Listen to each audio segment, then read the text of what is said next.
ఒకసారి ప్రమాణం చేయండి. మీరు ప్రమాణం చేయండి. జానారెడ్డి గారు కూడా సవాలే. మీరు ఓట్ల కోసం పోయినప్పుడు డబ్బులు ఇవ్వకుండా ఓట్లేమనుకోరండి. బీజేపీ వాళ్ళకి సవాల్ ఇస్తున్నా, డబ్బులు ఇవ్వకుండా ఓట్లు అడిగే వైపు తీసుకెళ్ళండి. టీఆర్ఎస్ వాళ్ళకు చెప్తున్నా, మీరు డబ్బులు ఇవ్వకుండా ఓట్లు అడిగే హక్కు ఉంటే మీరు అడుక్కోండి. కానీ మీరు డబ్బు రాజకీయాలే చేస్తారు తప్ప మీరు సేవ రాజకీయాలు చేయరు అనేసి కూడా అందరికి తెలిసిపోయింది. నేనైతే ప్రమాణం చేస్తా. ఇక్కడనే కాదు, బీజేపీ రాష్ట్ర అధ్యక్షుడు సంజయ్ గారు ప్రతిసారి హైదరాబాద్ లో ఉండబడే భాగ్యలక్ష్మి దేవాలయంకి వెళ్ళి ప్రమాణం చేస్తుంటాడు.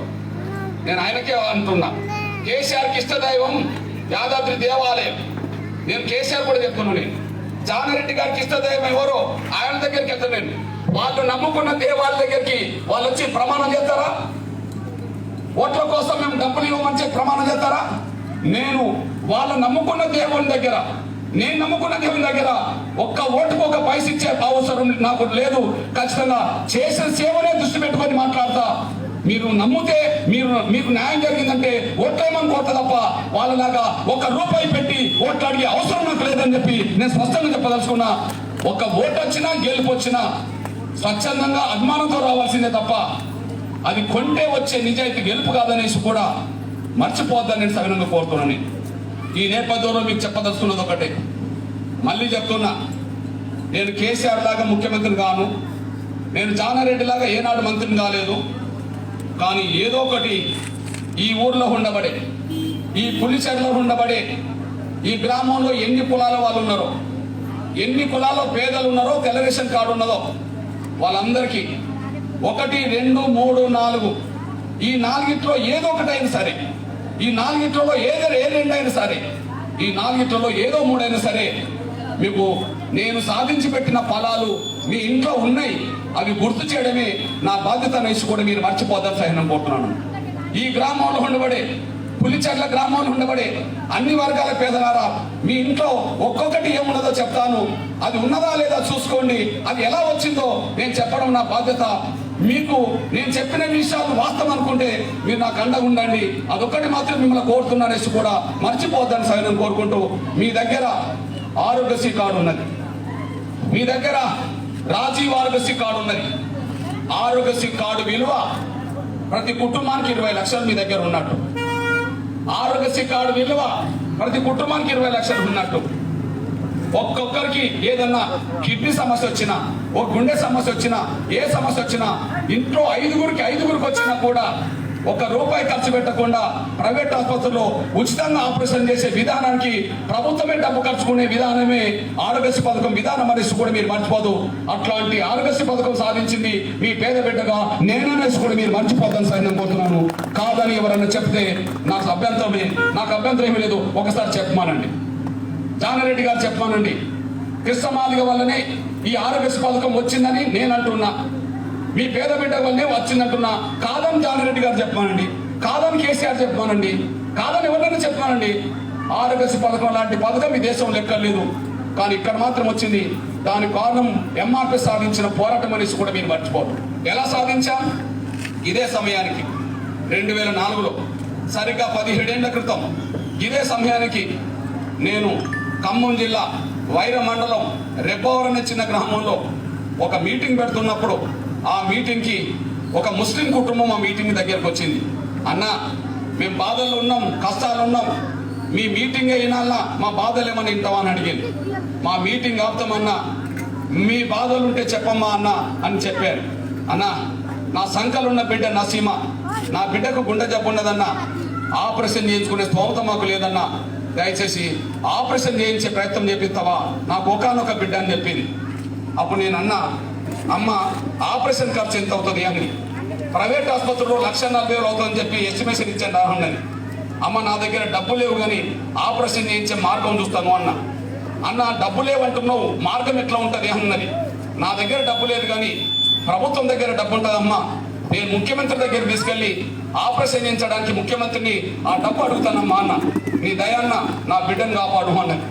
వెంటనే నేను ఒక వారం రోజుల్లోనే రాజశేఖర్ గారు ముఖ్యమంత్రి అవుతే ఆ ముఖ్యమంత్రి దగ్గరికి తీసుకెళ్లే. నసీమ తల్లిని, నసీమ తండ్రిని, నసీమ నానమ్మను ముఖ్యమంత్రి దగ్గర తీసుకెళ్ళా.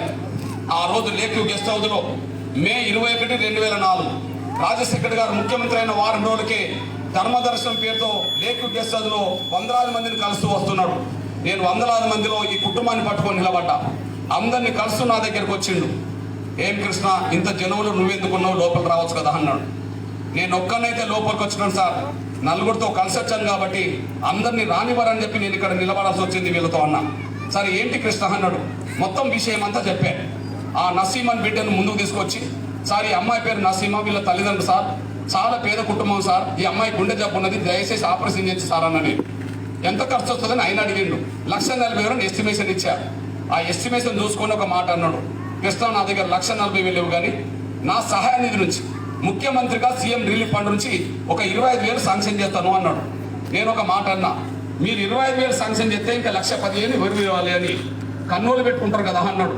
కన్నోలు పెట్టుకునే స్తోమతుంటే నాకు చెప్పేవారు కాదు, నేను నీ దగ్గర తీసుకొచ్చాను కదా సార్, వాళ్ళకి లేకనే నాకు చెప్పారు, నేను నీ దగ్గర తీసుకొచ్చాను, చేయించాల్సిందే అన్న.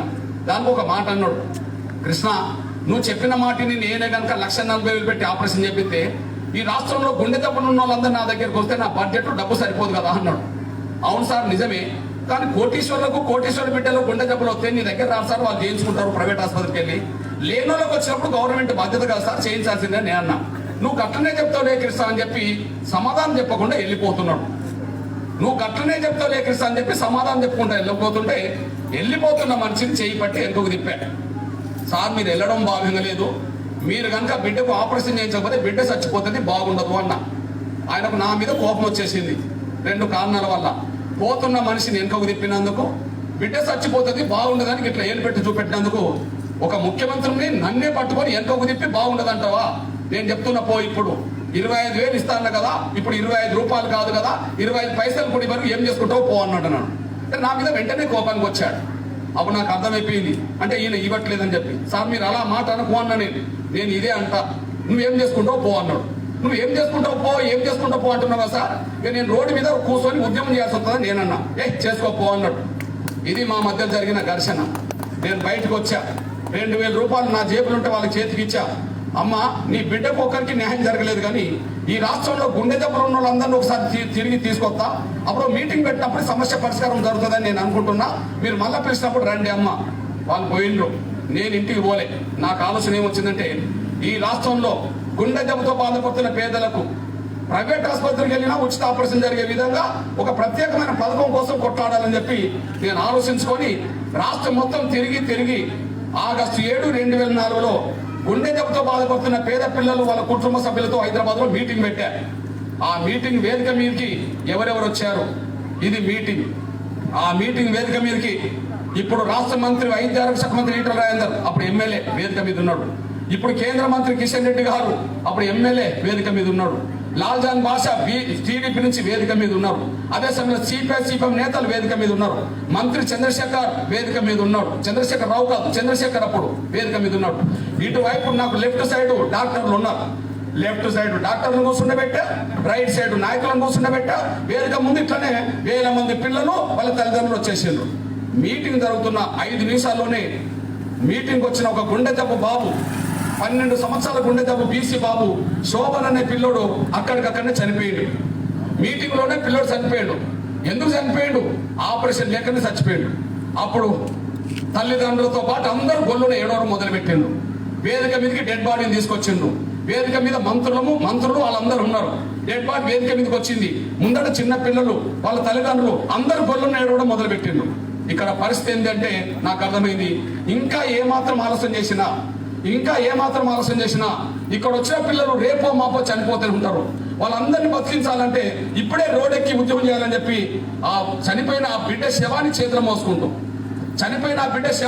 మోసుకుంటూ నాతో పాటు కిషన్ రెడ్డి గారు, నాతో పాటు ఈటల రాజేందర్, నాతో పాటు లాల్జాన్ బాషా, నాతో పాటు మంత్రి చంద్రశేఖర్, నాతో పాటు అందరూ వచ్చి నేను డెడ్ బాడీని మోసుకుంటూ ప్రదర్శన చేసి హైదరాబాద్ లో ట్యాంక్ బండ్ కాడ అంబేద్కర్ విగ్రహం ఉంటే అంబేద్కర్ విగ్రహం కాడ ఈ డెడ్ బాడీని పెట్టి రోడ్ మొత్తం మీద జామ్ చేసి రోడ్ మొత్తం మీద ప్రజలందరూ కూడా కూర్చుండబెట్టి ఈ రోజు ఈ రాత్రికే పిల్లలందరితో ఉచిత ఆపరేషన్ చేయించకపోతే నేను రోడ్డు మీద పోనని చెప్పి రాష్ట్రంలో చేయడం మొదలు పెట్టాను. ఆ రోజు 12 గంటలకే మొదలైపోయింది. మొదలైన వెంటనే రాజశేఖర్ గారికి వార్త తెలిసింది. మొదలైన వెంటనే రాజశేఖర్కి వార్త తెలిసింది. ఆయన ఢిల్లీలో ఏపీ భవన్ లో విలేకరుల మధ్య ఉన్నాడు. నా చుట్టూ విలేకరులు, పోలీసులు, డాక్టర్లు అందరు కలిసి నా చుట్టూ ఉన్నారు. రోడ్ అంతా దిగ్బంధం అయిపోయింది. వెంటనే రాజశేఖర్ గారు మంత్రికి ఫోన్ చేసి, కృష్ణ ఏదో గొడవ చేస్తున్నట్టు మీ మందకృష్ణకి ఇమ్మని చెప్పేసిండు. ఫోన్ నాకు ఇచ్చేసిండు. నా చుట్టూ విలేకరులు, నేను మాట్లాడి ఇక్కడ విలేకరులు రాస్తాను, ఆయన చుట్టూ విలేకరులు, ఆయన చుట్టూ విలేకరులు నాతో మాట్లాడి అక్కడ రాస్తుండ్రు. ముఖ్యమంత్రి కాదా అని చెప్పి నేను నమస్కారం పెట్టా. ప్రతి నమస్కారం పెట్టకుండానే ఆయన ఒక మాట అన్నాడు, ఏం కృష్ణ హైదరాబాద్ లో కొత్త డ్రామా మొదలుపెట్టినావా అని. ఇది డ్రామా కాదు, ఉద్యమం నేను అన్నా. ఏం ఉద్యమం నీ ఉద్యమం? వేల మంది పిల్లల్ని రోడ్డు మీద రప్పించి ఇప్పటికిప్పుడు ఆపరేషన్ చేయమని నా మెడ మీద కత్తి పెడితే ఎట్లా చేయించాలనుకున్నావు అన్నాడు. ఈ రోజు వేల మంది వచ్చిన మాట నిజమే సార్. మరి 2.5 నెలల క్రితం నసీం అనే ఒక పేద ముస్లిం బిడ్డను తీసుకొచ్చాను కదా, ఆ ఒక్క బిడ్డకు ఆ రోజు ఎందుకు చేయించలేదు అన్న. నేను నన్ను మళ్ళా బెదిరిస్తున్నావా అన్నాడు. ఆ రోజు ఈ రోజు నేను బెదిరిస్తలేను. ఆ రోజు ఒక బిడ్డ కోసం చేశాను, ఇప్పుడు చాలా మంది బిడ్డల కోసం చేస్తున్నా. ఇప్పటికీ ఒక బిడ్డ చనిపోయిండు. నువ్వు ఆపరేషన్ చేయించేది లేట్ అవుతే ఇంకా చాలా మంది బిడ్డలు చచ్చిపోతారు. నేనైతే రోడ్డు దిగిపోయే ప్రసక్తి లేదు సార్ అన్న. నేను అయితే నువ్వు జాగ్రత్త బతుకు అన్నాడు. విలేకరులు రాశారిందా సార్ ఏమంటున్నావు సార్ అన్న. నీకు జాగ్రత్త బతుకు అంటే అర్థమవుతలేదా? నీ సంగతి నాకు తెలుసు, నా సంగతి నీకు తెలియదు, జాగ్రత్త బతుకు అన్నాడు. నాకు అర్థమైంది సార్, నువ్వు బెదిరిస్తున్నావు. నీ బెదిరింపులకు తలకి నేను ఇంటికి వెళ్తే బిడ్డలందరూ చచ్చిపోతారు సార్. కోపం నా మీద ఉంటే కొట్టి చంపి పోలీసులు నాకు పక్కన ఉన్నారు. కానీ పిల్లలందరికీ ఉచితంగా ఆపరేషన్ చేపిద్దామని చెప్పి నీ నోటి నుంచి మాట రానంత వరకు ఈ రోడ్డు దిగిపోయే ప్రసక్తి లేదు సార్, నీ ఇష్టంగా చేసుకో సార్ అని చెప్పి నేను సమాధానం చెప్పేశా. ఫోన్ కట్ చేసిన మనిషి అయిపోయింది. అక్కడ నుంచి 12:30 నుంచి సాయంత్రం 7 గంటల వరకు ఆయన దిగి రాలే. డెడ్ బాడీతో నేను దిగిపోలే. డెడ్ బాడీ అన్నీ ఉన్నది, రోడ్డు రాష్ట్ర వరకు ఉన్నది, అంతా జరుగుతున్నది. అప్పుడు రాజశేఖర్ గారికి అర్థమైపోయింది, ఇక ఈయన మొండి పట్టు పెట్టి రాష్ట్రాన్ని హైదరాబాద్ దిగ్బంధం చేస్తున్నాడు, ఏదో ఒక పరిష్కారం చూపెట్టాలని చెప్పి అప్పటికప్పుడు చెప్పింది ఏంటంటే, ఆ రోజు రాజశేఖర్ గారు ఈ రోజు ఎన్ని వేల మంది గుండె దెబ్బతో బాధపడుతూ హైదరాబాద్కు వచ్చారో వాళ్ళందరికీ ఈ రాత్రి నుంచే ప్రైవేట్ ఆసుపత్రి చేర్పించి ఉచిత ఆపరేషన్ మొదలు పెట్టిస్తా అని చెప్పి మాట ఇచ్చేశారు. దాని ఫలితం వల్ల రాజశేఖర్ గారు హైదరాబాద్కు వచ్చేశాడు. హైదరాబాద్కు వచ్చి ఆసుపత్రులన్నీ సందర్శించిండు. అఖిలపక్ష సమావేశం పెట్టేసిండు. అఖిలపక్ష సమావేశంలో ఒక తీర్మానం చేసిండు. వచ్చిన వాళ్ళకే కాదు, వచ్చిన వాళ్ళు రానోళ్ళు ఎన్ని లక్షల మంది ఉన్నా వాళ్ళందరికీ ఉచిత ఆపరేషన్ చేయించడానికి ఒక ప్రత్యేకమైన బీమా తీసుకొస్తామన్నాడు. ఆ బీమా పేరే ఆరోగ్య బీమా అన్నాడు. ఆరోగ్య బీమాకు పెట్టిన పేరే ఆరోగ్యశ్రీ పథకం అయిపోయింది అనేసి కూడా రాజశేఖర్ గారు స్పష్టం చేసిండు అనేసి కూడా మీరు మర్చిపోతాను సార్ నేను కోరుతున్నాను. ఇది చూడండి, ఆరోగ్య బీమానే ఆరోగ్యశ్రీ పథకం అయిపోయింది. ఈ కథ నేను చెప్పడమే కాదు, స్వయాన రాజశేఖర్ గారు, నేను కిషన్ రెడ్డి గారు ఒకసారి రాజశేఖర్ గారిని కలిసినప్పుడు నా 2 చేతులు పట్టుకొని కిషన్ రెడ్డి గారి ముందే నన్ను క్షమాపణ చెప్పి, కృష్ణ ఆ రోజు నీ పొరపాటు కాదు నాదే పొరపాటు, నేనే తొందరపడి నేను బెదిరించాను, అయితే నువ్వు గట్టిగా నిలబడ్డం వల్లనే నేను ఆరోగ్యశ్రీ పథకం పెట్టాల్సి వచ్చింది కృష్ణ అని చెప్పి కిషన్ రెడ్డి గారి ముందే నాకు క్షమాపణ చెప్పిన చరిత్ర రాజశేఖర్ గారికి ఉన్నది. ఇక చనిపోవడానికి 20 రోజుల ముందు నిండు శాసనసభలో ఆరోగ్యశ్రీ పథకం మీద చర్చ జరిగినప్పుడు రాజశేఖర్ గారు ఒక మాట అన్నాడు, నేను నా జీవితంలో కూడా ఇట్లాంటి ఒక గొప్ప పథకం పెడతామని చెప్పి నేను ఊహించుకోలేదు.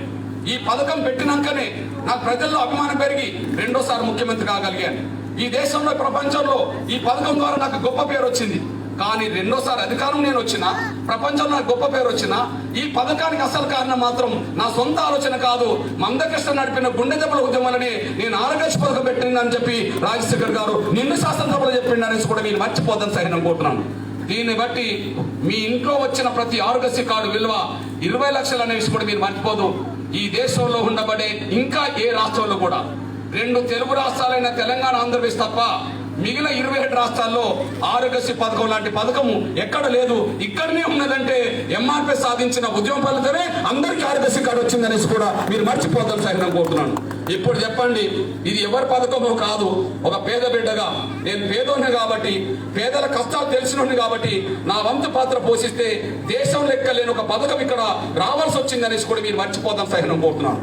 ఇక రెండోది మీ ఇళ్లలో, ఈ ఊర్లో అన్ని ఇళ్లలో వికలాంగులు ఉన్నారని అనుకోవట్లేదు. కానీ 50 మందో 20 మందో 30 మందో 100 మందో కాళ్ళు లేని, చేతులు లేని, కళ్ళు లేని వికలాంగుల వర్గం ఉంటుంది. వాళ్ళ పెన్షన్ ఎంత వస్తున్నది? వాళ్ళ 3,000 పైగా వస్తున్నది. ఈ దేశంలో ఎక్కడన్నా 3,000 ఇచ్చే రాష్ట్రం ఉన్నదా? ఈ దేశానికి ప్రధానమంత్రి నరేంద్ర మోడీ గారు, ఆయన సొంత రాష్ట్రం గుజరాత్లో 1,500 ఉన్నాయా? గుజరాత్లో 1000 రూపాయలు ఉన్నాయా? ఈ దేశంలో ఎక్కడ ఉన్నాయా? ఎక్కడ లేవు. మరి ఎక్కడ లేని పెన్షన్ ఇక్కడనే అంతెందుకు పెరిగింది? దానికి కారణం 2007లో నేను విశాఖపట్నంలో ఒక మీటింగ్ పెడుతున్న రోజు, 2007లో విశాఖపట్నంలో ఒక మీటింగ్ పెడుతున్నప్పుడు కాళ్ళు లేని చేతులు లేని కళ్ళు లేని వికలాంగులు నా దగ్గరకు వచ్చి, అన్నా నువ్వు గుండె దెబ్బతో బాధపడుతున్న పిల్లల కోసం ఉద్యమం చేస్తే ఆరోగ్యశ్రీ పథకం వచ్చిందన్న, మా వికలాంగుల కోసం ఏదైనా పెన్షన్ కోసం పెరిగేటట్టు చేయన్నా, మీకు సహకరిస్తామన్నా, మీ కండగా నిలబడతామని చెప్పి వాళ్ళు విజ్ఞప్తి చేస్తే, నాకు విజ్ఞప్తి చేసిన సంవత్సరం 2007. ఆ 2007లో వాళ్ళ పెన్షన్ ఎంత? 2007లో వాళ్ళ పెన్షన్ ఎంత? 200 రూపాయలు. ప్రజలారా మీరు అర్థం చేసుకోండి. రాజశేఖర్ రెడ్డి గారు ముఖ్యమంత్రిగా 2004 అయింది కదా. రాజశేఖర్ రెడ్డి గారు అమలు చేసిన పెన్షన్ ఎంత? 200 రూపాయలు. వాస్తవానికి కాళ్ళు లేని చేతులు లేని కళ్ళు లేని వాళ్ళకు 225 పెన్షన్ ఇవ్వాలి. ఆయన ఎట్లా ఇవ్వాలి? 2004 కాంగ్రెస్ పార్టీ మేనిఫెస్టోలో తెలుగుదేశం పార్టీ 75 రూపాయలు ఇచ్చింది. మేము అధికారం పోతే 150 కలిపి 225 ఇస్తామని చెప్పి కాంగ్రెస్ మేనిఫెస్టోలో ఉంటది. కానీ రాజశేఖర్ గారు 200 ఇచ్చిండు, 25 రూపాయలు కూడా ఇవ్వలేకుండా పోయిండు. అట్లా 25 రూపాయలు కూడా ఇవ్వలేని రోజుల్లో నాకు వికలాంగుల సమాజము అన్న మాకు 1500 పెన్షన్ సాధించమని చెప్పి నా మీద బాధ్యత పెడితే, ఆ బాధ్యత నెరవేర్చడం కోసం నేను తెలంగాణ, ఆంధ్ర, రాయలసీమ అన్ని జిల్లాలు తిరిగి హైదరాబాద్ లో నవంబర్ 26, 2007లో హైదరాబాద్ లో నవంబర్ 26, 2007లో లక్షల మందితో హైదరాబాద్ లో మీటింగ్ పెట్టా, వికలాంగుల మీటింగ్ పెట్టా. బహుశా ప్రపంచంలో, నేను దేశం గురించి మాట్లాడతలేను, ప్రపంచంలో లక్షల మందితో వికలాంగుల మీటింగ్ పెట్టిన చరిత్ర ఒక ఎంఆర్ఎస్ కున్నదే తప్ప ఏ పార్టీకి ఏ సంఘానికి లేదు. ఇగో లక్షల మందితో మీటింగ్ పెట్టా. ఆ మీటింగ్ రోజే మొత్తం హైదరాబాద్ నగరాన్ని దిగ్బంధం చేశా. ఆ దిగ్బంధం చేసిన ఫలితం వల్ల రాజశేఖర్ గారు 200 నుంచి 500 ఇస్తా అని హామీ ఇచ్చిండు కానీ దాన్ని అమలు చేయలేదు. అమలు చేయకపోతే నేను హైదరాబాద్ లో మళ్ళీ తిండి మానేసి ఆమెను నిరాదీక్ష చేస్తే ఆ దీక్ష ఫలితమే 500 కొంతకాలం అమలు జరిగింది, తర్వాత 1500 అమలు జరిగింది. ఆ 1500 ఇప్పుడు 3000 పైగా అయిందనేసి కూడా మీరు మర్చిపోతాను సైన్యం కోరుతున్నాను నేను. ఒకనాడు 200 పెన్షన్, ఇవాళ 3000 పైగా పెన్షన్. ఈ దేశంలో ఎక్కడన్నా 3000 పెన్షన్ ఇచ్చే రాష్ట్రం ఎక్కడన్నా ఉంటే చూపెట్టండి. ఇక్కడ మాత్రమే ఉన్నది. మరి ఇక్కడనే ఎందుకు పెరిగిందంటే వికలాంగుల పక్షాన కొట్లాడింది, వికలాంగుల పక్షాన పోరాటం చేసింది, వికలాంగుల పెన్షన్ సాధించింది ఎంఆర్ఎస్ తప్ప ఏ పార్టీ ఏ సంఘం కాదనేసి కూడా మీరు మర్చిపోతాం సైన్యం కోరుతున్నాను. ఒకనాడు వికలాంగులంటే కుటుంబానికి భారం అనుకునేవారు. 200 పెన్షన్ వస్తున్న రోజుల్లో వికలాంగులు కుటుంబానికి భారం అనుకునేవాళ్ళు.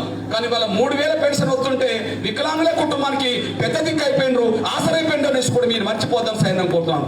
ఒకనాడు భారమైన వాళ్ళ మీదనే ఆధారపడేట్టుగా చేయడంలో ఎంఆర్ఎస్ తమ వంతు పాత్ర పోషించింది అనేసి కూడా మీరు మర్చిపోతాం సైన్యం కోరుతున్నాను. మూడో విషయం గుర్తు చేస్తున్నాను. ప్రతి ఇంట్లో లేకపోయినా 70% ఇంట్లో ఈ ఊర్లో పులిచెర్ల గ్రామంలో లేదా తెలంగాణ ఆంధ్రప్రదేశ్ గ్రామంలో మీ దానికి ఎవరు సాక్ష్యం? జానారెడ్డి గారే సాక్ష్యం. జానారెడ్డి గారు 2004లో రాజశేఖర్ గారు మంత్రివర్గంలో మంత్రే కదా, 2009లో రోసే మంత్రివర్గంలో మంత్రే కదా, కిరణ్ కుమార్ గారు మంత్రివర్గంలో మంత్రే కదా, 10 ఏళ్ళు మంత్రే కదా. మరి 10 ఏళ్ళు మంత్రి అవుతే 200 పెన్షన్ అదనంగా 2 రూపాయలు ఏమైనా పెరిగినాయా? 200 పెన్షన్ అదనంగా 2 రూపాయలు పెరిగినాయా? పెరగలే. సాక్ష్యం ఏంటిది? రాజశేఖర్ గారు 2004లో ఇచ్చింది 200 పెన్షన్. రాజశేఖర్ గారు చనిపోయినాక రోసే ఇచ్చింది 200 పెన్షన్. రోసే దిగిపోయినాక కిరణ్ కుమార్ గారు దిగిపోయే నాటికి ఇచ్చినది పెన్షన్ 200 పెన్షన్. అంటే 200 పెన్షన్ లో 2 రూపాయలు పెరగలే. ఎన్నేళ్ళు? 10 ఏళ్ళు గడిచిన. 2004లో 200 పెన్షన్ ఉంటే 2014లో కూడా 200 పెన్షన్ ఉన్నది ఉమ్మడి ఆంధ్రప్రదేశ్ లో. అంటే 10 ఏళ్ళు గడిచిన 10 రూపాయలు కాదు కదగా రూపాయి పెరగలే పెన్షన్.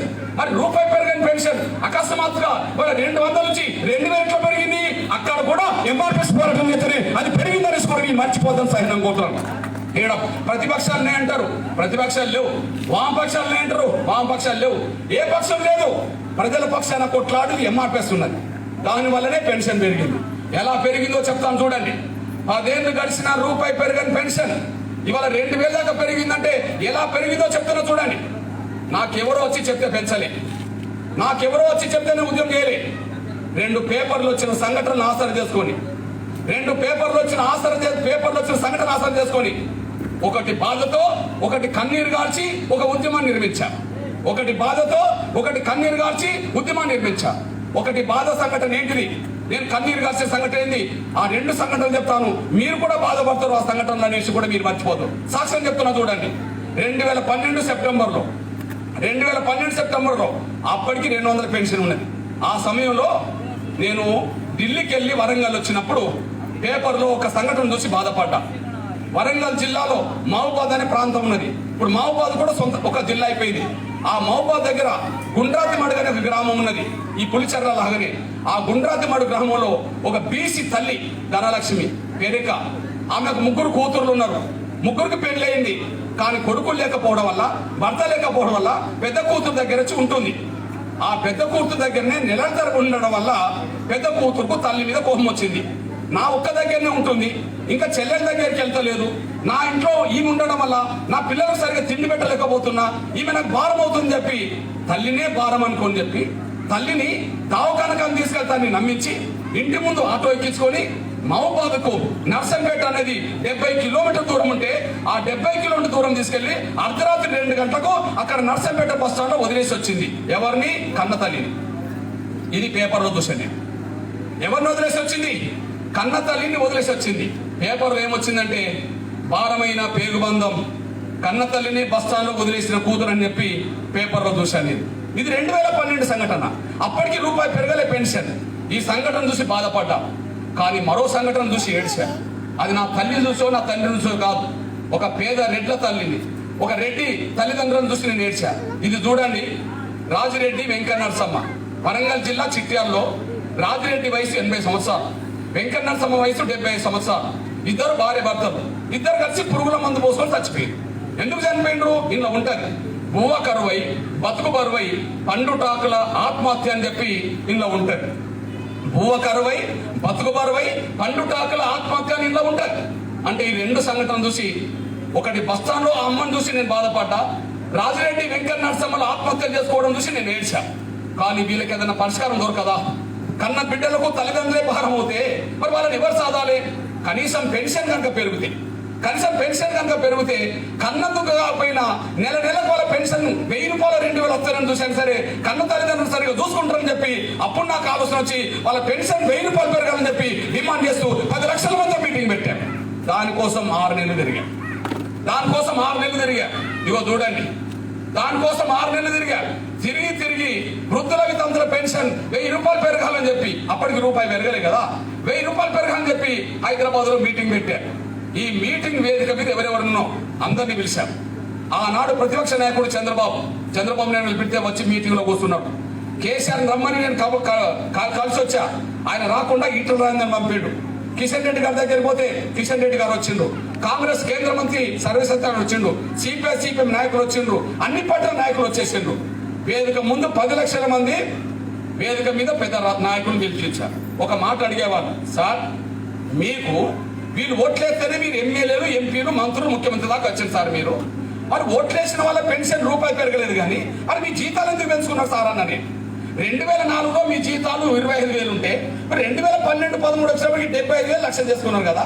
మరి ఓట్లేసిన వాళ్ళ పెన్షన్ రూపాయి పెరగలేదు, కానీ మీ జీతాలు ఎట్లా పెంచుకున్నారని చెప్పి 10 లక్షల ముందు వీళ్ళని అడిగా. ఈ సభలో అడిగేటప్పుడు చంద్రబాబు నాయుడుకు కొంత ఆలోచన వచ్చేసింది. అరే నిజమే తప్పు చేశామని చెప్పి వెంటనే చంద్రబాబు నాయుడు నా చెవులో ఒక మాట అన్నాడు. నా పక్కనే వస్తున్నాడు కదా, కృష్ణ చాలా గొప్ప మీటింగ్ పెట్టావు, ఇన్ని లక్షల మందిని రప్పించడం అంటే అసాధ్యం కృష్ణ, కానీ ఎంత పెంచితే బాగుంటుంది కృష్ణ అన్నాడు. మీ మనసున్న చెప్తారా నేను అన్నా. కృష్ణ 200 పెన్షన్ ఇస్తుంది కదా, నేను కనుక అధికారం వస్తే దానికి ఒక 500 కలిపి 700 ఇద్దాం అనుకుంటున్నా కృష్ణ అన్నాడు. సార్ నువ్వు 700 దాకా వచ్చావు, నేను 1000 రూపాయలు అంటున్నా, మన మధ్యలో తేడా 300 కదా, దయచేసి ఆ 300 కూడా పెంచుతా అని చెప్పి 1000 రూపాయలు సార్. ఈ పేదలందరూ కలిసి నీకే ఓట్లయితే నువ్వే అధికారం వస్తావు సార్, దయచేసి పెద్ద మనసు చేసుకో సార్ అన్న. నేను వెంటనే నా మాటిని ఓకే కృష్ణ నేనే 1000 రూపాయలు అని చెప్తా అన్నాడు. వెంటనే ఆయనతో మాట్లాడించిన వెంటనే నాకు అధికారం వస్తే నేను 1000 రూపాయలు పెన్షన్ పెడతానని ఆయన మాట ఇచ్చేశాడు. వెంటనే కిషన్ రెడ్డి గారితో మాట్లాడించా, ఆయన 1000 రూపాయలు అన్నారు. ఈటల రాజేందర్తో మాట్లాడించా, ఆయన 1000 రూపాయలు అన్నారు. కాంగ్రెస్ కేంద్ర మంత్రితో మాట్లాడించా, ఆయన 1000 రూపాయలు అన్నారు. వైసీపీ నేతలతో మాట్లాడించా, వాళ్ళు 1000 రూపాయలు అన్నారు. సిపిఐ నేతలతో మాట్లాడించా, వాళ్ళు 1000 రూపాయలు అన్నారు. ఎన్నికలకు ముందు 10 లక్షల మందిలో అన్ని పార్టీల లీడర్లతో 1000 రూపాయలు పంపించిన ఫలితమే 2014 నుంచి 18 వరకు 1000 రూపాయలు అమలు జరిగినాయి. గవ్వే ఇప్పుడు 2000 అమలు జరిగిందని కూడా మీరు మర్చిపోతారు సార్ నాకు కోరుతున్నాను. 1000 రూపాయలు అమలు జరిగినాయి కదా, తర్వాత ఇప్పుడు 2000 అయిపోయినాయి కదా. ఇప్పుడు మీరు చెప్పండి, 2004 నుంచి నేను పట్టించుకునేంత వరకు 1 రూపాయి పెరగలే పెన్షన్. 2004 నుంచి నేను పట్టించుకునేంత వరకు 1 రూపాయి పెరగలే. పార్టీలు లేవా, నాయకులు లేరా, లీడర్ లేరా, ప్రభుత్వాలు లేవా, ప్రతిపక్షాలు లేవా, అందరూ ఉన్నారు, కానీ రూపాయి పెరగలే. కానీ ఎప్పుడైతే ఆ మహబాద్ సంఘటన బస్ స్టాండ్ సంబంధించిన విషయం చూశానో, ఎప్పుడైతే రాజిరెడ్డి వెంకట నరసింహ మరలా చూసానో వాళ్ళ కోసం కొట్లాడిన ఫలితమే వాళ్ళ 2000 పైగా పెన్షన్ అవుతుందనేసి కూడా మీరు మర్చిపోదని సైనం కోరుతున్నాను. ఇక్కడ ఆలోచించండి పెద్దలారా, మీ ఊర్లో పెన్షన్ తీసుకునేటోళ్ళు లేరా? ముసలిళ్ళకి పెన్షన్ రావట్లేదా? వితంతులకు పెన్షన్ రావట్లేదా? ఒంటరి మహిళలకు పెన్షన్ రావట్లేదా? ఒకనాడు 200 కదా, ఇప్పుడు 2000 అయింది కదా. ఈ దేశం లెక్కనన్నా 2000 రూపాయలు పెన్షన్ చెప్పుకోవాలి. ఆరోగ్యశ్రీ సాధించాను, మీ ఇంట్లో చూసుకోండి. వికలాంగుల పెన్షన్ సాధించాను, ఈ ఊర్లో వికలాంగులకు 3000 రూపాయలు పెన్షన్ వస్తుందో లేదో చెక్ చేసుకోండి. వృద్ధుల వితంతులకు ఒంటరి మహిళలకు 2000 పెన్షన్ సాధించాను, అది వస్తుందో లేదో మీరు చూసుకోండి. ఇదేం కాంగ్రెస్ వాళ్ళు వచ్చింది కాదు, ఇదేం టీఆర్ఎస్ వాళ్ళు వచ్చింది కాదు, ఇదేం బీజేపీ వాళ్ళు వచ్చింది కాదు. ఒక పేద బిడ్డగా కష్టాలు తెలిసినోడు కాబట్టి ఈ ఉద్యమాలు చేయడం వల్లనే వచ్చిందనేసి కూడా మీరు మర్చిపోతారు సహితం కోరుతున్నాను. అంతేకాదు 4వది మీ ఇంట్లో ఉంటుంది చూడండి. తెల్ల రేషన్ కార్డు ఉంటే నెల నెలకు వచ్చే బియ్యం, రేషన్ బియ్యం తీసుకుంటున్నామా లేదా? తెల్ల రేషన్ కార్డు ఉంటే నెల నెలకు వచ్చే రేషన్ బియ్యం తింటున్నామా లేదా? ఒకనాడు రేషన్ బియ్యం కథేంది, ఇప్పుడు కథేంది? ఒకనాడు రేషన్ బియ్యం కథేంది, ఇప్పుడు కథేంది? ఒకసారి సాక్ష్యం చెప్తున్నా చూడండి. ఎన్టీ రామారావు కాలంలో ఒక్కొక్కరికి 5 కిలోలు ఇచ్చేవారు. కానీ చంద్రబాబు వచ్చినాక దాన్ని 4 కిలోలు చేశాడు. చంద్రబాబు నాయుడు ముఖ్యమంత్రి 4 కిలోలు చేశాడు. ఎన్నేళ్ళు 4 కిలోలు ఇచ్చిండు? 9 ఏళ్ళు. అంటే ఎన్టీ రామారావు 5 కిలోలు ఇస్తే చంద్రబాబు నాయుడు 4 కిలోలు ఇచ్చిండు. 1 కిలో తగ్గింది కానీ పెరగలేదు కదా. 9 ఏళ్ళు. మరి కాంగ్రెస్ అధికారంకి వచ్చింది. జానారెడ్డి గారు అన్న మంత్రి, రాజశేఖర్ గారు గవర్నమెంట్ లో మంత్రి, రోసే గవర్నమెంట్ లో మంత్రి, కిరణ్ కుమార్ గవర్నమెంట్ లో మంత్రి. 10 ఏళ్ళు కదా. మరి వీళ్ళు ఎంత ఇచ్చిండ్రు? వీళ్ళు 4 కిలోలు ఇచ్చేశారు. వీళ్ళు ఎంత ఇచ్చారు? వీళ్ళు 4 కిలోలు ఇచ్చారు. అంటే తెలుగుదేశం ప్రభుత్వం 9 ఏళ్ళు 4 కిలోలు ఇచ్చింది, కాంగ్రెస్ వాళ్ళు 10 ఏళ్ళు 4 కిలోలు ఇచ్చేశారు. అట్లాంటి సమస్యను ఒకరోజు నేను వరంగల్ జిల్లా రాయపర్తి మండలం కొత్తూరు గ్రామంలో మధ్యాహ్నం భోజనం నేను చేస్తున్నప్పుడు కొంతమంది మహిళలు నా దగ్గరకు వచ్చి ఒక మాట అన్నారు. అన్నా, నువ్వు అన్నిటి కోసం కొట్లాడుతున్నావు కానీ తెల్ల రేషన్ కార్డు బియ్యం కొట్ట పెరిగేటట్టు చూడు. ఎందుకంటే నెలకు బియ్యం సరిపోకపోతే ఇక్కడ కిలోకి రూపాయి బియ్యమే ఇక్కడ దొరుకుతున్నాయి, కానీ అది బయట కొంటే మళ్ళీ 30-40 రూపాయలు పెట్టాల్సి వస్తుంది. అదేదో బయట కొనే బదులు ఇక్కడనే తెల్ల రేషన్ కార్డు బియ్యం కోట పెరిగితే ఇక్కడనే తీసుకుంటే ఆ డబ్బులు ఎంతో మనకు మిగులుతాయి కదా అని చెప్పి నాకు విజ్ఞప్తి చేస్తే అప్పుడు నేను ఆలోచించా, నిజమే, ఒక పేద కుటుంబం వచ్చినాను కనుక, ఆకలి బాధలు తెలిసినాను కనుక తెల్ల రేషన్ బియ్యం కూడా మొత్తం ఇక్కడనే దొరకాలని చెప్పి డిమాండ్ చేస్తూ తెల్ల రేషన్ కార్డు బియ్యం కోట పెరగాలని చెప్పి నేను ఒక్కరిని మాత్రమే ఆకలి కేకలనే పాదయాత్ర చేశాను. ఆ పాదయాత్ర చేసిన ఫలితమే 4 కిలోల బియ్యం 6 కిలోలకు వచ్చిందనేసి కూడా మీరు మర్చిపోదని సహనం కోరుతున్నాం. చూడదలుచుకుంటే చూడండి. జానారెడ్డి గారు 10 ఏళ్ళు మంత్రి, 4 కిలోలు ఎందుకు ఇచ్చారు? జానారెడ్డి గారు 10 ఏళ్ళు మంత్రి, 4 కిలోలు ఎందుకు ఇచ్చారు? చంద్రబాబు నాయుడు 4 కిలోలు ఇచ్చిండు కదా 9 ఏళ్ళు. కాంగ్రెస్ వాళ్ళు 4 కిలోలు ఇచ్చారు 10 ఏళ్ళు. మరి 5 కిలోలు కూడా కాలేదు కదా. మరి ఒక పేద బిడ్డగా నాకు ఆకలి బాధ తెలిసినప్పుడు కాబట్టి పోరాటం చేసి యుద్ధం చేస్తే అదే 4 కిలోల బియ్యం ఇవాళ 6 కిలోలకు వచ్చిందంటే ప్రతి ఇంట్లో 5 ఉంటే 2 కిలోలు పెరిగినంటే 10 కిలోలు పెరిగినట్టే కదా. ఆ 10 కిలోలకు అంటే బయట కొంటే 400 రూపాయలు ఖర్చు కదా. ఆ 400 రూపాయలు మన ఇంటికి మిగిలినట్టే కదా. మరి ఇట్లాంటి కష్టపడ్డది ఎవరంటే ఎవరు కష్టపడలేదు. ఒక పేద బిడ్డగా నేను చేసిన పోరాట ఫలితమే ఇవాళ తెల్ల రేషన్ కార్డు బియ్యం కొట్ట పెరగడానికి దారితీసింది అనేసి కూడా మర్చిపోవద్దు. ఇది కాదని ఎవరు నన్ను చెప్పానండి. ఇప్పుడు నేను చెప్తున్నా, కాంగ్రెస్ ఓట్ల కోసం వస్తారు కదా, టీఆర్ఎస్ ఓట్ల కోసం వస్తుంది కదా, బీజేపీ ఓట్ల కోసం వస్తుంది కదా. ఏం చేసి అడుగుతారో అడుగుమానండి ఓట్లను. చేసింది లేదు, చెప్పేది లేదు కనుక వాళ్ళ ఓట్ల కోసం డబ్బులు ఇచ్చి ఓట్లు అడుగుతారు అంతే. వాళ్ళు చేసింది లేదు, చెప్పేది లేదు కనుక ఎన్నికల సమయంలో డబ్బులు ఇచ్చి ఓట్లు అడుగుతారంటే. కానీ నేను చేసింది ఉన్నది, చేసేది కూడా ఉన్నది. నేను వాళ్ళలాగా మంత్రి కాలేదు కదా. బీజేపీ వాళ్ళకు కేంద్ర ప్రభుత్వం ఉన్నది, నాకు ఏ ప్రభుత్వం లేదు కదా. బీజేపీ వాళ్ళకు కేంద్ర ప్రభుత్వం ఉన్నది, నాకు ఏ ప్రభుత్వం లేదు కదా. టీఆర్ఎస్ ముఖ్యమంత్రి ఉన్నాడు, నేను లేను కదా. జానారెడ్డి గారు మంత్రి ఉన్నాడు, నేను లేను కదా. మరి ఇవన్నీ సాధించింది నేనే కదా. కాదని ఎవరైనా చెప్తారా? బీజేపీ వాళ్ళని చెప్పానండి, కృష్ణమాదిగా చెప్పింది కరెక్ట్ కాదని.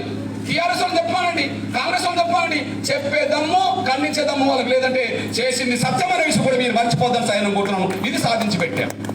ఇట్లాంటి బస్సులో మీ పేద బిడ్డగా రెండో విషయానికి వస్తున్నాను. ఇట్లాంటి బస్సులో మీ పేద బిడ్డగా రెండో విషయానికి వస్తాను. తెలంగాణ రాష్ట్రం ఏర్పడిన తర్వాత నేను ఎవరి పక్షాన్ని నిలబడాలి?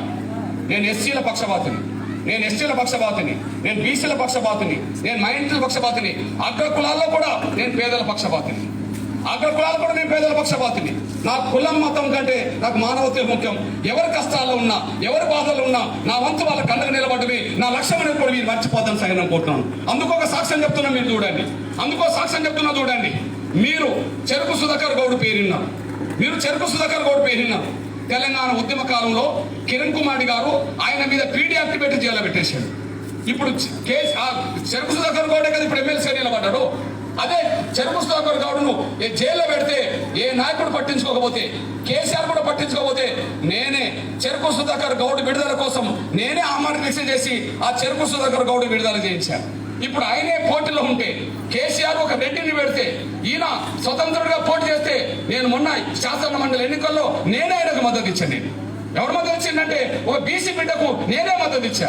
అంటే చెరుకు సుధాకర్ గౌడ్ జైల్లో ఉంటే బయటకు తీసుకొచ్చింది నేనే.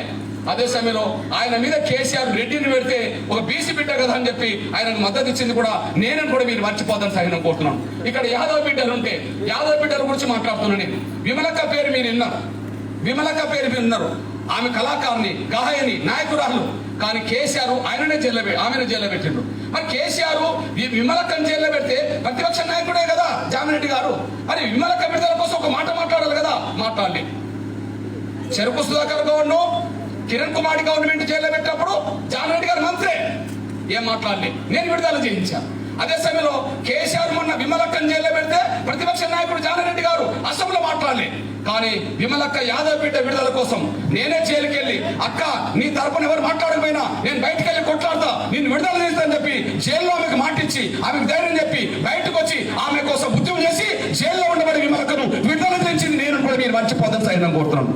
నా యాదవ్ బిడ్డకు అన్యాయం జరిగితే నా యాదవ్ బిడ్డ పక్షాన్ని నిలబడి యుద్ధం చేసింది నేను కూడా మీరు మర్చిపోతాను సైన్యం కోరుతున్నాను. అట్లా నేను చెప్పదలుచుకున్నది ఏంటంటే, మీ అన్నగా, మీ పేద బిడ్డగా నేను ఎవరికి అన్యాయం జరిగినా వాళ్ళ పక్షాన్ని నిలబడతాను. ఎగ్జాంపుల్ మీ దృష్టికి తీసుకొస్తున్నాను నేను. ఇక్కడ మన వయసులు ఉన్నారనుకోండి, మీ అన్నగా ఒక విషయం చెప్తున్నా. ఒకరోజు మహబూబ్నగర్ జిల్లాలో వయసు బిడ్డ అత్యాచారం కూడా చంపబడ్డది. ఒకరోజు మహబూబ్నగర్ జిల్లా కుడికెళ్ళని గ్రామంలో వయసు బిడ్డ అత్యాచారం కూడా చంపబడ్డది. అమ్మాయి పేరు వర్షిని. అప్పుడు టీఆర్ఎస్ వాళ్ళు నిందితులను కాపాడే ప్రయత్నం చేస్తే నేను ఆ వయసు కుటుంబం దగ్గరికి వెళ్ళి టీఆర్ఎస్ నాయకులను ఎక్స్పోజ్ చేసి వీళ్ళని కనుక అరెస్ట్ చేయకపోతే మంత్రి జూపల్లి ఇంటినే ముట్టడిస్తా చెప్పి నేను ప్రకటన చేసిన తర్వాతనే వర్షిని నిందితులైన నలుగురిని అరెస్ట్ చేసి జైలు పంపిండనేసి కూడా మీరు మర్చిపోదు. అంటే నేను ఒక వయసు బిడ్డకు అన్యాయం జరిగినప్పుడు నేను వయసు బిడ్డల పక్షాన్ని నిలబడ్డా. మొన్న కంచేలే గారు వయసులను పట్టుకొని స్మగ్లర్స్ అన్నాడు. మొన్న కంచేలే గారు వయసులను పట్టుకొని స్మగ్లర్స్ అన్నాడు. కంచేలే గారు వయసులో కూడా పేదలు ఉన్నారు, వాళ్ళని స్మగ్లర్స్ అనడం తప్పు, నువ్వు వాళ్ళకి క్షమాపణ చెప్పాలని చెప్పి కంచేలే గారితో క్షమాపణ చెప్పించేంత వరకు వయసులో కండకు నిలబడ్డది నేనే తెలుసుకోండి మీరు మర్చిపోతాను సహితం కోరుతున్నాను. ఎవరికి అన్యాయం జరిగినా వాళ్ళ పక్షాన్ని నిలబడతాం. మీ అన్నగా ఒక విషయం చెప్తున్నా చూడండి. మీ అన్నగా మీ అందరికీ హైదరాబాద్ లో ఒక అమ్మాయి అత్యాచారం కూడా చంపబడ్డది. ఎవరు? ప్రియాంక రెడ్డి. అందరికి తెలిసిన విషయమే కదా. ప్రియాంక రెడ్డి కుటుంబాన్ని నేను పరామర్శించాను. అందుకు సాక్ష్యం మీకు గుర్తు చేస్తున్నా చూడండి. కానీ ఇక్కడ జరిగిన ఘటన ఏందో అర్థం చేసుకోవాలి నా సోదరులారా. ప్రియాంక రెడ్డి నిందితులను కాల్చిపారేశారు. గాంధీని చంపిన గాడ్సేని కాల్చిపారేయలే, ఇందిరాగాంధీని చంపిన సత్వంత్ సింగ్ ను, బియాన్ సింగ్ ను కాల్చిపారేయలే, రాజీవ్ గాంధీని చంపిన నిందితులను కాల్చిపారేయలే. ఈ దేశంలో ఎస్సీ, ఎస్టీ, బీసీ, మైనారిటీ వర్గాల మహిళలు చంపిన వాళ్ళని ఎవరు కాల్చిపారేయలే. కానీ ప్రియాంక రెడ్డి నిందితులను వారం రోజులు తిరగకముందే జైలు నుండి తీసుకొచ్చి కాల్చిపారేశారు. ఎందుకు కాల్చిపారేశారు? దానికి కారణం ఉన్నది. ప్రియాంక రెడ్డి ఆ చంపబడ్డ నిందితులు ఎవరైతున్నారో వాళ్ళు ముగ్గురు బీసీలు, ఒక బిడ్డ ముస్లిం. ఒక ముగ్గురు బీసీ పిల్లల్ని చంపారు, ఒక ముస్లిం బిడ్డను చంపేశారు, ఎన్కౌంటర్ చేసేశారు. ఇప్పుడు మీ దృష్టికి తీసుకొస్తున్నాను. చట్టపరమైన శిక్షలేయాలన్నా, చంపిన వాళ్ళని చంపాలన్నా? చట్టపరమైన శిక్షలేయాలన్నా లేదా అత్యాచారం చంపిన వాళ్ళని వెంటనే కాల్ చంపాలంటే కాల్ చంపడమే కరెక్ట్ అవుతే మరి ప్రియాంక రెడ్డి నిందితులను 10 రోజులను ఎన్కౌంటర్ చేశారు కదా, ముగ్గురు బీసీ పిల్లలు, ఒక ముస్లిం పిల్లలను చంపేశారు కదా, మరి ఆ చంపడమే కరెక్ట్ అవుతే నేను ఇంకో విషయం గుర్తు చేస్తున్నాను. నేను ప్రియాంక రెడ్డి కంటే 3 గంటల ముందు, ప్రియాంక రెడ్డి ఘటన కంటే 3 గంటల ముందు వరంగల్లో మానస యాదవ్ అనే బీసీ బిడ్డను చంపేశారు. నేను అక్కడికి కూడా వెళ్ళాను. మరి ఏ నాయకుడు అక్కడ రాలేదే? మరి ఇక్కడ ఎన్కౌంటర్ ఎందుకు జరగలేదు? వరంగల్ జిల్లాలో కాకుండా ప్రియాంక రెడ్డి కంటే 3 గంటల ముందు ఆసిఫాబాద్ జిల్లా అడవి ప్రాంతాల్లో టేకు లక్ష్మి ఒక బుడగజంగాల బిడ్డను దారుణంగా అత్యాచారం చేసి చంపేశారు. మరి 3 గంటల ముందు, 3 రోజుల ముందే చంపేశారు కదా అమ్మాయిని. మరి ఇక్కడ ఎన్కౌంటర్ అక్కడ ఎందుకు ముందు జరగలేదు? అంటే ఆమె దళిత బిడ్డ కదా చంపబడని, ఇక్కడ బీసీ బిడ్డ కదా చంపబడని, ఇట్లా నేను చెప్పుకుంటూ పోతే లంబడోళ్ళ బిడ్డలు అత్యాచారం కూడా చంపబడ్డారు. ఆడ ఎందుకు ఎన్కౌంటర్ జరగలే? యాదవ్ బిడ్డలు చంపబడ్డారు, మాల బిడ్డలు చంపబడ్డారు, మాదిగ బిడ్డలు చంపబడ్డారు, ముస్లిం బిడ్డలు చివరికి ఇంకో విషయం చెప్తున్నా నేను, అదే రెడ్లు అత్యాచారం చేసి చంపితే వాళ్ళు ఎన్కౌంటర్ చేస్తారా? రెడ్లు అత్యాచారం చేసి చంపితే ఎన్కౌంటర్ చేస్తారా? చేయరు. సాక్ష్యం ఏంది? ప్రియాంక రెడ్డి కంటే ముందు 3 నెలల ముందు, ప్రియాంక రెడ్డి కంటే 3 నెలల ముందు ఒక శ్రీనివాస్ రెడ్డి అనేవాడు హాజీపూర్ లో 3 బాలికల్ని, 9 సంవత్సరాల బాలిక, 11 సంవత్సరాల బాలిక, 12 సంవత్సరాల బాలికల్ని, ఒక ముదిరాజు బిడ్డని, 2 యాదవ బిడ్డల్ని దారి కాసి ఆ లిఫ్ట్ దాన్ని ఎక్కించుకొని వాళ్ళ పొలం దగ్గర తీసుకెళ్లి అత్యాచారం చేసి చంపేశాడు. ఒక్కరు ఎంతమంది చంపాడు? 3 చంపి పాయలో పడేశాడు. 1 రోజుల్లో 2 రోజుల్లో 3 నెలల తేడాలో 3 చంపేశాడు. అతనే కర్నూలు జిల్లాలో ఒక బీసీ మహిళను చంపిన కేసులు ఉన్నాడు. మరి ఒక్క శ్రీనివాస్ రెడ్డి ఎంతమంది చంపిండు? 4 చంపిండు. ఎప్పుడు? ప్రియాంక రెడ్డి కంటే ముందే 4 చంపేశాడు. నేను అంటున్నా, ఒక్క ప్రియాంక రెడ్డి కోసం 4 ఎన్కౌంటర్ చేయడం కరెక్ట్ అవుతే, మరొక శ్రీనివాస్ రెడ్డి 4 చంపినోడు కదా, మరి ఆయన ఎందుకు ఎన్కౌంటర్ చేయలే? ఒక ప్రియాంక రెడ్డి కోసం 4 చంపారు కదా, మరి ప్రియాంక రెడ్డి కోసం 4 చంపడం కరెక్ట్ అయినప్పుడు 3 నెలల ముందే శ్రీనివాస్ రెడ్డి 4 బీసీ అమ్మాయిలు చంపాడు కదా, మరి ఆయన ఎందుకు ఎన్కౌంటర్ చేయలే? ఆడ శ్రీనివాస్ రెడ్డి కదా ఎన్కౌంటర్ చేయాలి. ఇట్లాంటి పరిస్థితుల్లో పేద బిడ్డగా నేను ఆలోచించినంటే, అంటే మా వర్గాల బిడ్డలను అత్యాచారం చంపితే పట్టించుకోరా? మా ఎస్సీ, మా బీసీ, మా మైనార్టీ, చివరికి వైశ్య బిడ్డల్ని అత్యాచారం చేస్తే పట్టించుకోరా? మీ రెడ్డి బిడ్డలు చేస్తే మాత్రం మా వాళ్ళని చంపుతారా అని చెప్పి ఎదురు తిరిగి అన్ని జిల్లాలో మా వాళ్లకు న్యాయం జరగాలంటే ప్రత్యేకంగా పాస్తా కోర్టు ఏర్పడిందని చెప్పి నేను హాజీపూర్ వెళ్ళా. 3 బాలికలు తప్పుపడ్డా హాజీపూర్ నేను వెళ్ళా. ఏ నాయకుడు రాలేదు కదా. మరి అక్కడికి వెళ్ళి నేను హాజీపూర్కి వెళ్ళి ఉద్యమం చేసి అక్కడ నుండి ప్రత్యేక కోర్టులు ఏర్పాటు చేయాలి, విచారణకు పాస్తా కోర్టులు వేయమని చెప్పి నేను ఒక్కనే డిమాండ్ చేశా. ఆ డిమాండ్ ఫలితం వల్ల అన్ని జిల్లాలో ప్రత్యేక కోర్టులు ఏర్పడ్డాయి, పాస్తా కోర్టులు ఏర్పడ్డాయి. దీని ఫలితమే హాజీపూర్ లో మన బీసీ బిడ్డలు చంపిన వాళ్లకు, మన దళిత బిడ్డలు చంపిన వాళ్లకు ఉరి శిక్షలు పడ్డాయి అనేసి కూడా మీరు మర్చిపోతాను సైన్యం కోరుతుంది. ఉరి శిక్షలు పడ్డాయి. ఇప్పుడు నేను ఎవరిని? కులానికి మాదిగా, నా తల్లిదండ్రులు మాదిగా కాబట్టి నన్ను మాదిగా అంటారు. కానీ నేను చేసిన సేవలు, చేసిన పోరాటాలు ఒక మాదిగలకే వచ్చినాయా? నేను చేసిన సేవలు, నేను చేసిన పోరాటాలు మాదిగలకి వచ్చినాయా? జానారెడ్డి తల్లిదండ్రులు రెడ్డి వాళ్ళు, ఆయన రెడ్డి అంటారు. కేసీఆర్ తల్లిదండ్రులు వెలుమోళ్ళు, ఆయన వెలుమంటారు. నా తల్లిదండ్రులు మాదిగలు, నన్ను మాదిగా అంటారు. కానీ నేను చేసిన సేవ ఒక మాదిగలకే కాదు, సమాజంలో ఉండబడే అన్ని వర్గాల పేదలకు ఇవాళ న్యాయం జరిగింది అనేసి కూడా మీరు మర్చిపోతారు సరే అనుకుంటున్నాను. అంతేకాదు సోదరులారా, తెలంగాణ రాష్ట్ర సాధన ఉద్యమంలో కేసీఆర్ కు నిమ్మరసం ఇచ్చి దీక్ష వినిపించింది నేనే. తెలంగాణ రాష్ట్ర సాధన ఉద్యమంలో కేసీఆర్ కు నిమ్మరసం ఇచ్చి దీక్ష వినిపించింది నేనే. తెలంగాణ ఉద్యమంలో నేను కీలకమైన పాత్ర పోషించా. అందుకు సాక్ష్యం ఆయన ఆమెను నిరసన చేస్తే ఆయన కంట ఉన్నది నేను. ఆయన నిమ్మరసం తీసుకొని ముందు దీక్ష వినిపిస్తే నిలబెట్టింది నేను. అదే సమయంలో హైదరాబాద్ లో నిమ్మరసం ఇచ్చి దీక్ష వినిపించింది నేను. కానీ తెలంగాణ వచ్చినాక ఎవరి పెత్తనం పెరిగింది? నాకు తెలిసి 2 కులాల ఆధిపత్యం పెరిగింది. మీరు అర్థం చేసుకుంటారని ఆశిస్తున్నా. తెలంగాణలో ఎస్సీ, ఎస్టీ, బీసీ మైనార్టీల జనాభా ఎంత? 93%. ఎస్సీ, ఎస్టీ, బీసీ మైనార్టీ వర్గాల జనాభా 93%. ఈ 93% ప్రజల్ని ఈ కేసీఆర్ ప్రభుత్వంలో అన్ని రంగాల్లో వెళ్ళమనేట్లు దోసుకుంటున్నారని కూడా మీరు మర్చిపోతారు సహితం కోరుతున్నాను. ఇది కాదని చెప్పడానికి వాళ్ళకి అవకాశం లేదు. నేను నిజం చెప్తున్నా, అర్థం చేసుకుంటారని ఆశిస్తున్నాను. ఏది ఎక్కడ చూసినా పెత్తనం వాళ్ళదే, ఎక్కడ చూసినా ఆధిపత్యం వాళ్ళదే. అందుకు సాక్ష్యమైన చెప్తున్నా చూడండి. కేసీఆర్ గారు తెలంగాణ ఏర్పడితే దళితుడే ముఖ్యమంత్రి మాట్లాడిండు. కేసీఆర్ గారు తెలంగాణ ఏర్పడితే దళితుడే ముఖ్యమంత్రి మాట్లాడిండు. కానీ తెలంగాణ వచ్చినాక దళితుడే ముఖ్యమంత్రి అనే మాట మార్చి ఆయనే ముఖ్యమంత్రి అయిన విషయం మీరు మర్చిపోదు. మరి ఈయన ముఖ్యమంత్రి అయిన రోజు ఏం జరిగింది? నేను ఈయనకు వ్యతిరేకంగా ధర్నా చేశా. కేసీఆర్ దళితులు మోసం చేసిందని చెప్పి నేను దీక్ష చేశా. ప్రతిపక్షాలు ఎవరికి అండగా ఉండాలి? జానారెడ్డి ఎవరికి అండగా ఉండాలి? ప్రతిపక్షాలు ఎవరికి అండగా ఉండాలి? నాకు అండగా నిలబడాలి. కానీ కేసీఆర్ కే పత్తాస్ పార్కి ఆయన అభినందించి వచ్చేసారు.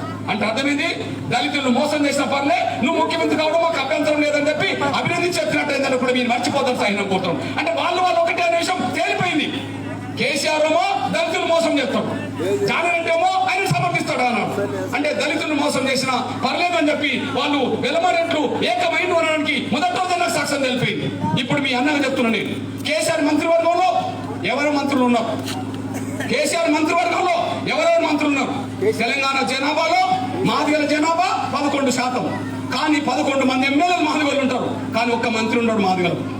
11% జనాభా ఉంటారు, 11 మంది మాదిగ ఎమ్మెల్యేలు ఉంటారు. కేసీఆర్ మంత్రి ఉంటారు, ఒక మాదిగ మంత్రి ఉన్నారు. మరి వెలమరెడ్లు ఎంత మంది ఉన్నారు? 10 మంది ఉన్నారు. మరి ఒక మాదిగలకు మంత్రి ఒక స్థానం లేదు కదా, మా కుమ్మరోళ్ళకు లేదు కదా, మా కమ్మరోళ్ళకు లేదు కదా, మా కంసాలు లేదు కదా, మా వడ్రోళ్ళకు లేదు కదా,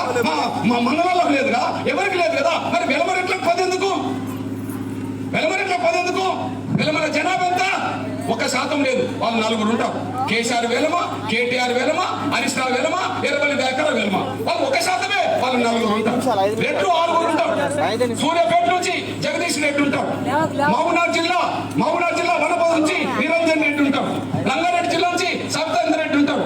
రంగారెడ్డి జిల్లా నుంచి మల్లారెడ్డి ఉంటారు. నిజామాబాద్ జిల్లా నుంచి ప్రశాంత్ రెడ్డి ఉంటాడు. ఆదిలాబాద్ జిల్లా నిర్మల్ నుంచి ఇంద్రకరణ్ రెడ్డి ఉంటారు. అంటే 4 వాళ్ళు ఉంటారు, రెడ్లు 6 ఉంటారు.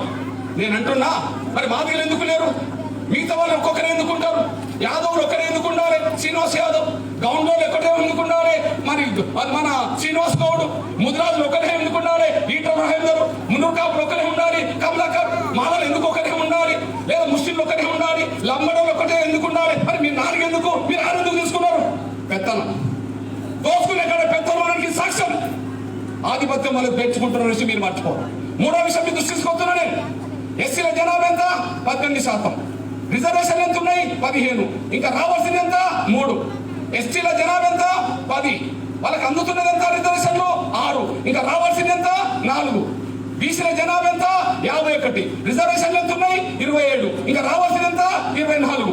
ముస్లింల జనాభా ఎంత? 14. అందుతున్న రిజర్వేషన్లు ఎంత? 4. ఇంకా రావాల్సింది ఎంత? ఇంకా 10.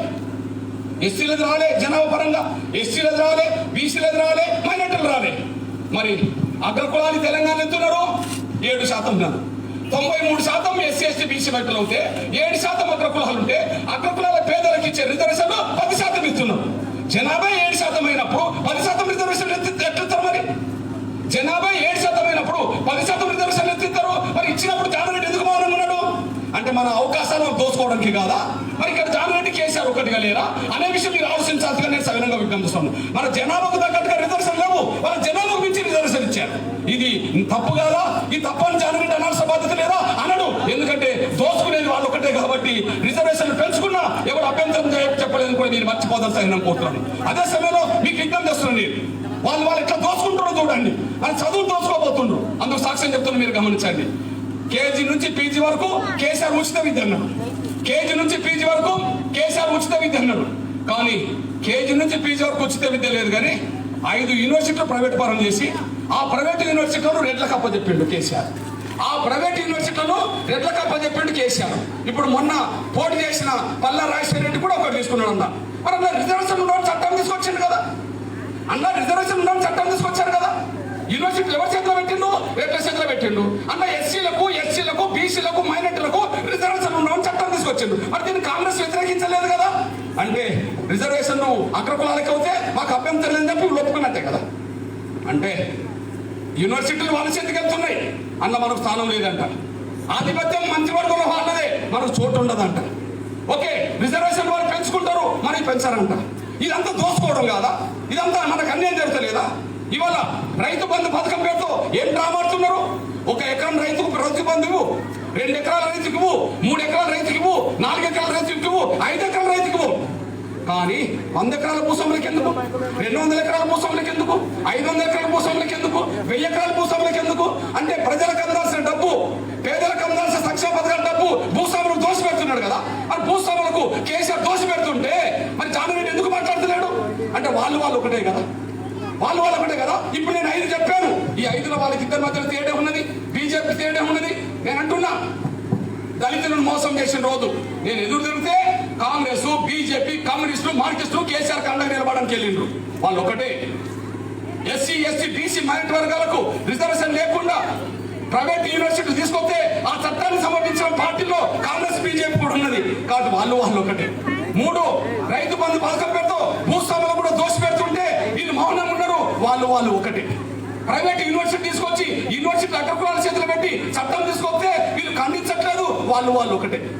అంటే 97% మీద 93% మీద అన్ని రకాల పెత్తనం వల్ల కొనసాగుతుందనే విషయం స్పష్టంగా అవుతుంది. ఇప్పుడు వాళ్ళు ఎంత దూరం వచ్చిందంటే మంగళ షాపులు కూడా నడుపుతలేరు. ఇప్పుడు హైదరాబాద్ లో, మంచిర్యాలలో, జహీరాబాద్ లో, చాలా జిల్లా కేంద్రాల్లో వెలమరెడ్లే మంగళ షాపులు పెడుతుంటే వాళ్ళు పెట్టిన మంగళ షాపులో వీళ్ళు గీయడానికి వెళ్తున్నారు.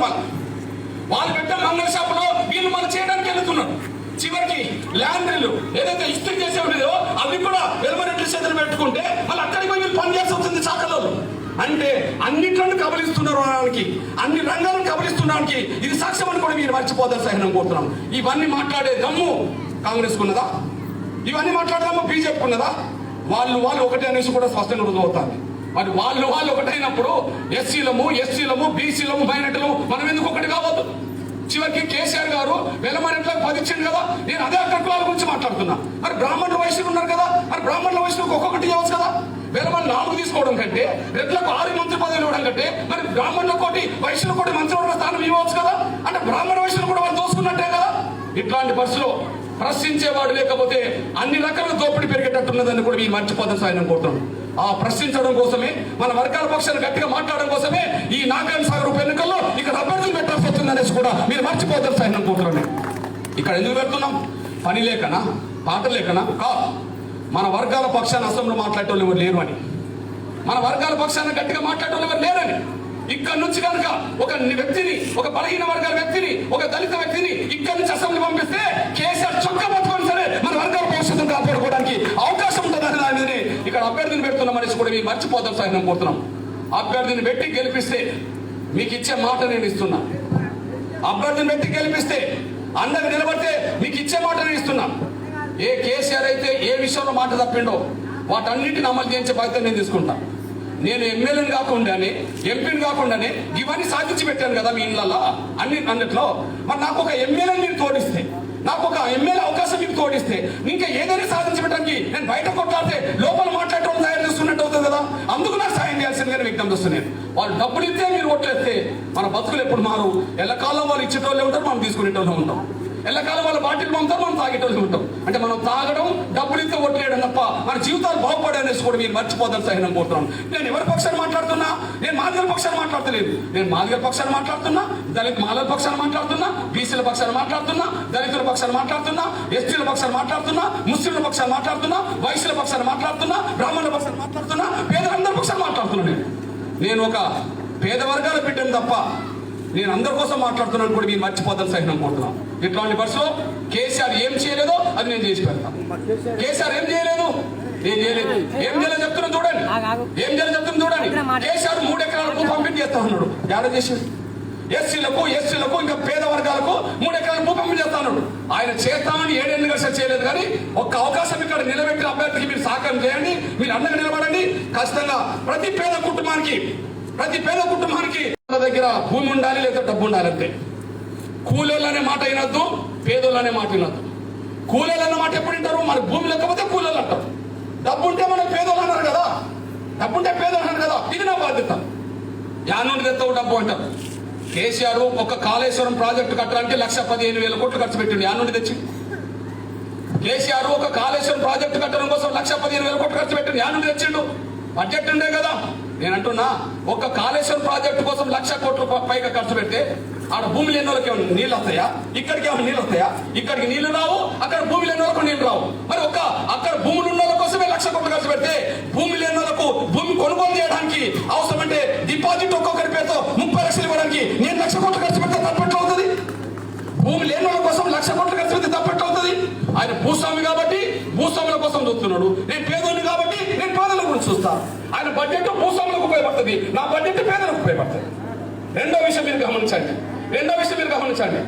కేసీఆర్ గారు ముసలోళ్ళకి ఇచ్చే పెన్షన్ ఎంత ఇస్తున్నాడు? ఒక్కరికి ఇస్తున్నాడు. ముసలోళ్ళ ఇంట్లో ఇద్దరు ఉంటే ఒక్కరికి ఇస్తున్నాడు. ఒక్కరికి ఎందుకు ఇస్తున్నాడు అంటే, ఏ బాబు ముసలోళ్ళకి ఇద్దరికి ఎందుకు ఇవ్వట్లంటే ఏమంటున్నాడు? 2,000 4,000 ఇవ్వాలని అంటున్నాడు. ఇంట్లో ఇద్దరు ఉంటే ఇద్దరు ముసలోళ్ళకి ఇవ్వాలంటే 4,000 అవుతుంది కదా. 4,000 భారం అని ఒక్కరికి ఇస్తున్నాడు కదా. నేను అంటున్నా, ఇంట్లో ఇద్దరుంటే 4,000 భారం అవుతే మరి మీ ఇంట్లో 5గురు నెలకు 2 లక్షలు 10 లక్షలు ఎట్లా తీసుకుంటారు? అది నెల జీతమే కదా. ఇది నెల పెన్షన్, మీరు నెల జీతం తీసుకుంటారు. కేసీఆర్ ముఖ్యమంత్రి హోదాలో 2 లక్షల పైగా నెల జీతం తీసుకోవట్లేదా? ఆయన కొడుకు కేటీఆర్ గారు మంత్రి హోదాలో 2 లక్షల పైగా నెల జీతం తీసుకోవట్లేదా? వాళ్ళ అల్లుడు హరీష్ రావు గారు 2 లక్షల పైగా నెల జీతం తీసుకోవట్లేదా? కవిత కేసీఆర్ కూతురు కవిత ఎమ్మెల్సీ పేరుతో 2 లక్షల పైగా తీసుకోవట్లేదా? కేసీఆర్ మరదల కొడుకు సంతోష్ రాజ్యసభ పేరుతో 2 లక్షల పైగా తీసుకోవట్లేదా? ఇది ప్రజాధనం కాదా? అదే పేదలకు అందించే పథకము ఇద్దరు ముసలి ఉంటే 4,000 కూడా భారం అవుతే ఆ భారమైంది నీకు అందించింది. కానీ మరి మీరు ఇంట్లో 10 లక్షలు తీసుకుంటున్నది అది భారం కాకుండా పోతుంది అనే ప్రశ్నకు జవాబు చెప్తాడా అతను? ఈ ప్రశ్న జాన్ రెడ్డి అడుగుతాడా? అయ్యా మీ ఇంట్లో 5-10 లక్షలు తీసుకుంటున్నారు కదా, అది భారం కానప్పుడు ఇంట్లో 2 ముసలు ఉంటే వాళ్ళకి 2,000 ఎట్లా భారం అని చెప్పి జానరెడ్డి గారు ప్రశ్నిస్తాడా? ప్రశ్నించలేడు కదా, ఎందుకంటే పేదల మనిషి కాదు కదా. మనం పేదల మనుషులు కాబట్టి మనం ఆలోచిస్తున్నామని కూడా మీరు మర్చిపోదు. అందుకనే మీ అన్నగా మీ పేద బిడ్డకు చెప్తున్నా, నేను ఈ రాష్ట్రంలో ఉండబడే వృద్ధులన్న పడుతున్న వాళ్ళకు, ఈ రాష్ట్రంలో ఉండబడే వితంతులను పడుతున్న వాళ్ళకు, ఈ రాష్ట్రంలో ఉండబడే వికలాంగులను పడుతున్న వాళ్ళకు, ఈ రాష్ట్రంలో ఉండబడే ఒంటరి మహిళలను పడుతున్న వాళ్ళకు, ఇంట్లో ఎంతమంది ఉన్నా అంతమందికి ప్రతి ఒక్కరికి నెలకు 6,000 రూపాయలు చొప్పున పెన్షన్ ఇచ్చే బాధ్యత నేను తీసుకుంటాను కూడా మీరు మర్చిపోతారు సార్. నేను కోరుతున్నాం, నెలకు 6,000 చొప్పున పెన్షన్ ఇచ్చే బాధ్యత నేను తీసుకుంటా. వాళ్ళు 10 లక్షలు తీసుకుంటే తప్పలేదు, కానీ ఇంట్లో 6,000 రూపాయలు పెన్షన్ ఇస్తే తప్పెట్లవుతారు. అది బాధ్యత నాది. ఎందుకంటే నేను పేద కుటుంబం నుండి వచ్చినాను కాబట్టి, పేదల కష్టాలు బాధలు తెలుసును కాబట్టి ఇవన్నీ నేను చెప్పాల్సి వస్తుందని కూడా మీరు మర్చిపోతారు సార్. నేను కోరుతున్నాను, కేసీఆర్ చెప్పింది చేయడు, నేను చెప్పింది చేస్తా. కేసీఆర్ చెప్పింది చేయడు, నేను చెప్పింది చేస్తా. చేసిందే ఉన్నది, చేసేది కూడా ఉన్నదని చెప్పి నేను భావించుకుంటున్నా. అదే సమయంలో మూడో విషయం చెప్తున్నా చూడండి. కేసీఆర్ డబుల్ బెడ్రూమ్ కట్టిస్తా ఉన్నాడు, నన్ను కట్టించిండా? కానీ కేసీఆర్ ముఖ్యమంత్రి అయినాక డబుల్ ఇల్లు కట్టుకున్నాడు. ఆయన కేసీఆర్ డబుల్ బెడ్రూమ్ కట్టియలే, ఆయన డబుల్ ఇల్లు కట్టుకున్నాడు. ఆయన ముఖ్యమంత్రి కాకముందు హైదరాబాద్ లో ప్రగతి భవన్ లేదు, ఇప్పుడు ఆయన ప్రగతి భవన్ కట్టుకున్నాడు. ఆయన ముఖ్యమంత్రి కాకముందు ఎర్రబల్లిలో ఫామ్ హౌస్ లేదు, ఇప్పుడు ఫామ్ హౌస్ కట్టుకున్నాడు. అంటే ఫామ్ హౌస్ కట్టుకున్నాడు, ప్రగతి భవన్ కట్టుకున్నాడు. ఆయన 2 ఇళ్ళు కట్టుకున్నాడు, కానీ డబుల్ ఇల్లు మాత్రం ఇక్కడ లేవు. నేను పేద బిడ్డగా చెప్తున్నాను, నేను ఖచ్చితంగా నేను చెప్పాల్సింది అంటే ప్రతి నిరుపేద కుటుంబానికి, ఇల్లు లేని ప్రతి నిరుపేద కుటుంబానికి, ఒక ఇంట్లో 2-3 ఉన్న ప్రతి కుటుంబానికి కూడా ఒక్కొక్కరికి 10 లక్షలు చొప్పున డబుల్ బెడ్రూమ్ కోసం శాంక్షన్ చేయించే బాధ్యత నాది. ఇల్లు మీరు కట్టుకోవచ్చు, వాళ్ళే కట్టేయాలని ఉన్నది. 10 లక్షలు శాంక్షన్ చేస్తే ఆటోమేటిక్ కట్టుకుంటారు కదా, వాళ్ళు ఇష్టానుసారంగా కట్టుకుంటారు కదా. ఇంకో రూపాయి వేసుకుంటారో రూపాయి మిగిల్చుకుంటారో వాళ్ళంతా కట్టుకుంటారు కదా. ఆ విధంగా ప్రతి పేద కుటుంబానికి, గృహం లేని ప్రతి పేద కుటుంబానికి, గృహానికి ఇంటికొకరికి 10 లక్షల చొప్పున శాంక్షన్ చేయించే బాధ్యత నేను తీసుకుంటాను కూడా మీరు మర్చిపోతాను సార్. నేను కోరుతున్నాను. అదే సమయంలో ఇంకా విజ్ఞప్తి చేస్తున్నాను, నేను ఏ తెల్ల రేషన్ కార్డు మీద బియ్యం 6 కిలోలు ఇస్తున్నారు. ఇప్పుడు నేను కొట్లాడకపోతే 4 కిలోలు, కొట్లాడితే 6 కిలోలు అయింది కదా.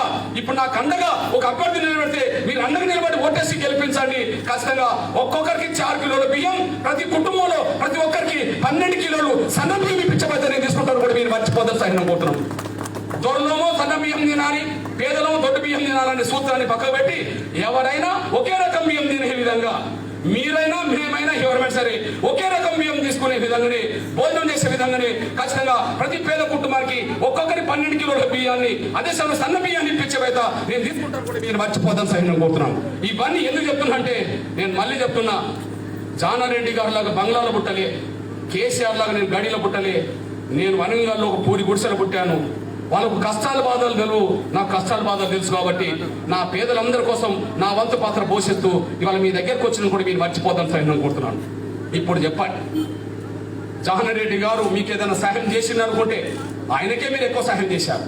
ఎందుకంటే ఒక టీచర్గా ఉన్న అతన్ని తీసుకెళ్లి మంత్రి దాకా 7 సార్లు గెలిపించిన వాళ్ళు, 3 సార్లు మీరు ఓట్లేసిండ్రు, ఓడిపోయినప్పుడు మీరు ఓట్లేసిండ్రు. 10 సార్లు నిలబడ్డ వ్యక్తి 11వ సారి కనుక ఆయన నిలబడితే ఇక కాంగ్రెస్ లో కొత్త తరం ఎక్కడ ఎదుగుతుందే? కాంగ్రెస్ లో కొత్త తరం ఎక్కడ ఎదుగుతుందో చెప్పండి మీరు. ఎంతకాలం వాళ్ళు కొట్టేసుకుంటే వాళ్ళు ఒక్కడికే 10 సార్లు ఓట్లేయడం అంటే, ఒక్కడే 10 సార్లు నిలబడడం అంటే, అక్కడ ఎస్సీలు, ఎస్సీలు, బీసీలు, మైనార్టీలు కాంగ్రెస్ నమ్ముకున్న వాళ్ళు ఎక్కడన్నా ఇక్కడ ఎమ్మెల్యే కావడానికి అవకాశం ఉన్నదా? అవకాశం లేదు కదా. మరి ఎంతకాలం వాళ్ళని గెలిపించుకోవాలి అంటే, మీరిచ్చింది ఆయనకి ఎక్కువ కానీ ఆయన ఇచ్చింది మీకు తక్కువ అనేసి కూడా మీరు మర్చిపోదని సైన్ కోరుతున్నాను. కేసీఆర్ మన ముఖ్యమంత్రి చేశాం కానీ ఆయన ద్వారా మోసపోయిన మనిషి కూడా మీరు మర్చిపోతారు సైన్ కోరుతున్నాను. ఇక బీజేపీ గురించి నేను మాట్లాడాల్సుకుంటే, ఓ బీజేపీ పెద్దలారా, మాకు ఇచ్చిన ఒక మాట మీరు నిలబెట్టలేకపోయారు. ఓ బీజేపీ పెద్దలారా, మాకిచ్చిన ఒక మాట కూడా మీరు నిలబెట్టలేకపోయారు. ఏ మాట ఇచ్చారు? నేను ఎస్సీ వర్గీకరణ ఉద్యమాన్ని మొదలుపెట్టి ఎస్సీ వర్గీకరణను 100 రోజుల వర్గీకరణ చేస్తామన్న వాళ్ళు, ఎస్సీ వర్గీకరణ విషయంలో 100 రోజుల వర్గీకరణ చేస్తున్నాం. కేంద్ర ప్రభుత్వం అధికారం వస్తే 100 రోజుల వర్గీకరణ చేస్తామన్న వాళ్ళు. మరి 2014 నుంచి 2021 వరకు 7 ఏళ్లు గడిచిపోతున్నా ఇంకా 100 రోజుల వరకు జరగలేనట్టుగానే పరిపాలిస్తున్నారంటే, మాదిగ జాతిని బీజేపీ కూడా మమ్మల్ని వంచింది. 10 ఏళ్ళు అధికారంలో కాంగ్రెస్ ఉన్నప్పుడు వాళ్ళు కూడా వర్గీకరణ చేయలేదు, కాంగ్రెస్ మమ్మల్ని వంచింది. టీఆర్ఎస్ వర్గీకరణ చేపిస్తా అని చెప్పి మాట ఇచ్చి ఆ 7 ఏళ్ళు గడిచిపోతుంది, వీళ్ళు మమ్మల్ని వంచేశారు. మాదిగల్ని వంచారు, బీసీలను వంచారు, ఎస్టీలను వంచారు, అన్ని వర్గాలు వంచారు, అన్ని కులాలు వంచారు. వంచిన వాళ్ళ దగ్గర డబ్బు తీసుకొని ఓట్లేసి వాళ్ళకే అందరాలకి ఇద్దామా? వంచన గురైన మనం అందరం కలిసి ఏకతాటిని నిలబడి మన ఓటు మనం వేసుకొని మనకు జరగాల్సిన న్యాయాన్ని సాధించుకునే ప్రయత్నం చేద్దామా అనే విషయంలో మీ ముందు ఉన్నదనేసి కూడా మీరు మర్చిపోదాం సైన్ అనుకుంటున్నాను.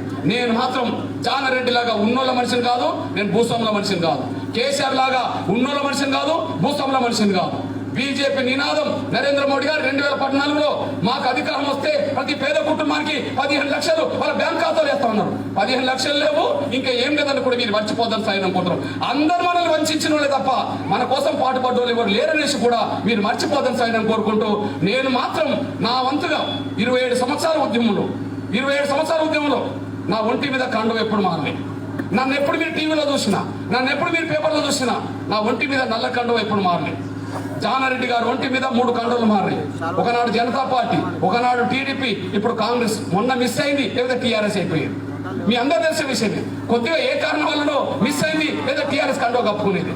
అట్లనే కేసీఆర్ ఒకనాడు కాంగ్రెస్ కండువ, ఒకనాడు టీడీపీ కండువ, ఇప్పుడు టీఆర్ఎస్ కండువ. వాళ్ళ ఒంటి మీద కండువలు మారినాయి, వీళ్ళ ఒంటి మీద కండువలు మారినాయి. నా ఒంటి మీద కండువ మారలే, భవిష్యత్తులో కూడా మారదు. ఎందుకంటే నేను పేదల మనిషిని. నేను ఏదనుకుంటానో అది సాధించాలి. అది సాధిస్తే నాకంటే నా పేద వర్గాలు కొంత మేలు జరుగుతుంది. నేను న్యాయం కోసమే నేను కొట్లాడుతున్నానేసి కూడా మీరు మర్చిపోద్దని సాయం కోరుకుంటూ, మిమ్మల్ని దోసుకునే వాళ్ళకు డబ్బులు తీసుకుని ఓట్లేస్తారా? మీకు సేవ చేసి ఒక పేద బిడ్డకు మీరు అండగా నిలబడతారా? అది మీ చేతిలో ఉన్నది. నేను పేద మనిషిని, మీరే నాకు ప్రచారం కోసం ₹1 ఇవ్వండి. వాళ్ళు డబ్బులు ఇస్తారు, నేను మీ దగ్గర డబ్బు అడుగుతున్నాను. ఒక ఓటు వేయండి, నేను తిరగడానికి డీజిల్ ఖర్చు ₹1 ఇవ్వండి. మీ దగ్గర రూపాయి భారమా? మీ దగ్గర 20 లక్షల కార్డు విలువ తెచ్చిన ఆరోగ్యశ్రీ కార్డు ఉన్నది, మీరు ఒక ₹20 నాకు ఇవ్వచ్చు. మీ దగ్గర ₹3,000 పెన్షన్ తీసుకునే నా వికలాంగులు ఉన్నారు, నాకు ఒక ₹3 ఇవ్వచ్చు. ₹2,000 తీసుకునే నా వితంతులు, వృద్ధులు, వితంతులు, మహిళలు ఉన్నారు, నాకు ఒక ₹200 ఇవ్వచ్చు. అంటే నేను తిరుగుతున్నాను కాబట్టి, నేను డబ్బు లేను కాబట్టి నాకు డీజిల్ ఖర్చు, తిండి ఖర్చు మీరు ఇస్తే తిరగడానికి ఉపయోగపడుతుంది, ప్రచారం చేయడానికి ఉపయోగపడుతుంది, మీ సహకారంతో ఇక్కడ అభ్యర్థి గెలవడానికి ఉపయోగపడుతుంది. అది గెలిస్తే నేను బాగుపడడం కంటే మీరే బాగుపడతారని కూడా మీరు మర్చిపోదు. జానారెడ్డి గెలిచినా ఆ కుటుంబం బాగుపడుతుంది, టీఆర్ఎస్ గెలిచినా ఆ కుటుంబం బాగుపడుతుంది, బీజేపీ గెలిచినా వాళ్ళ కుటుంబం బాగుపడుతుంది. కానీ ఇక్కడ నేను నిలబట్టే వ్యక్తిని గెలిపిస్తే మన పేదల కుటుంబాలు బాగుపడతాయి అనేసి కూడా మర్చిపోద్దని సాయం కోరుకుంటూ, నాకు అండగా నిలబడతారని చెప్పి ఆశిస్తూ, ఎవరెవరు అన్నా ఇవి చెప్పిందంతా సత్యమే కనుక ఖచ్చితంగా నువ్వు నిలబెట్టే వ్యక్తి పేరేదైనా, నువ్వు నిలబెట్టే వ్యక్తి గుర్తేదైనా సరే నీకు అండగా నిలబడతామన్నా, నీకే ₹1 ఇస్తాం, నీకే ఓటేస్తామన్న వాళ్ళు ఆత్మసాక్షిగా పేద వర్గాలు ఎవరున్నా కూడా ఒకసారి చేతులెత్తాల్సిందిగా నేను సవినంగా మీ అందరికి విజ్ఞప్తి చేస్తూ ముగిస్తున్నాను. ధన్యవాదాలు.